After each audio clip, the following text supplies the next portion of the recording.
আমের রানী যাকে বলা হয় আর কি ভাই, এই আমের যে ডিমান্ড তা বলার বাইরে। আপনারা অনেকেই এতদিন অপেক্ষা করছিলেন, নাহিদ ভাই আম্রপালি কবে পাবো, আম্রপালি কবে পাবো। ভাই এখন আমাদের বাগানে আমরা আসি, আমরা আম্রপালি হারভেস্ট করতেছি। এই আমগুলো আমরা আমাদের ওয়্যার হাউসে নিয়ে যাব। এখান থেকে ছোট আম যেগুলো, নষ্ট আম যেগুলো, এগুলো কিন্তু সবগুলো আমরা বাছাই করব। বাছাই করে আপনাদের আমরা একদমই এই যে প্রিমিয়াম লেভেল একটু দেখাও। এই প্রিমিয়াম আম যেগুলো আমরা 4টা 5টা 1 কেজি, আমরা ভাই যেটা আপনাদের বলতেছি আমরা এটা দিচ্ছি 4টা 5টা 1 কেজি, একদম পরিপক্ক গাছ পাকা যে আম আমরা এগুলো আপনাকে পাঠাচ্ছি, ঠিক আছে? আপনি আমগুলো রেখে খাইতে পারবেন। আর আমরা যে কেমিক্যাল আম পাখানা দেখেন আমাদের গাছেই কিন্তু আম পেকে আছে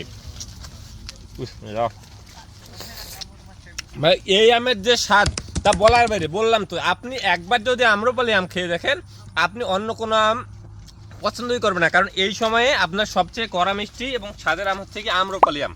তো যারা এই আম্রপালি আমগুলো দেশ ও দেশের বাহির থেকে অর্ডার করতে চান তারা নিঃসংকোচে নির্ভয়ে আমাদের বাগান থেকে অর্ডার করতে পারেন। আমরা সারা বাংলাদেশেই কিন্তু পাঠাচ্ছি। আর যারা আসলে বাজারের আম কিনে খেয়ে মজা পাচ্ছে না, বলেন যে ভাই বাজারের আম কিনে খাচ্ছি, স্বাদ পাচ্ছি না, ঘ্রাণ পাচ্ছি না, কেমন একটা লাগে যেন, আপনারা চাইলে আমাদের এই বাগান থেকে কেমিক্যাল মুক্ত, কার্বাইড মুক্ত আম নিতে পারেন। কথা দিচ্ছি আপনি আম খেয়ে মজা পাবেন এবং এই আম হবে কড়া মিষ্টি, মধুর চেয়েও মিষ্টি। আসসালামু আলাইকুম।